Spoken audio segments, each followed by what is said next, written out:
Assalomu alaykum, hurmatli obunachilar, aka-ukalar, umumiy musulmon birodarlar, yaxshimisizlar, salomatmisizlar? Mana biz bugun Toshkent mahallasiga okalar, bu yerda katta ishlar achalar bor ekan, akamlarni achalarga adressiya qilib, chiroyli shakl berib, ozgina kasallarga keldik. Okalar qo'llasizlar. Hamma qurol yarog'larimiz bor. Videolarni xudo xohlasa chiroyli qilib ko'rsatyaptilar. Ekologik videolarni bilan borib chiroyli xizmat ko'rsatib ketamiz.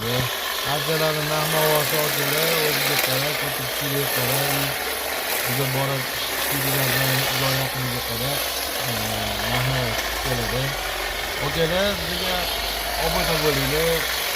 Yemek bo'lsa xudo xohlasa bilan qo'llab-quvvatlashda davom etinglar. Hammanglarga rahmat. Tanjoninglar sog' bo'lsin. Hech qachon kasal bo'lmanglar.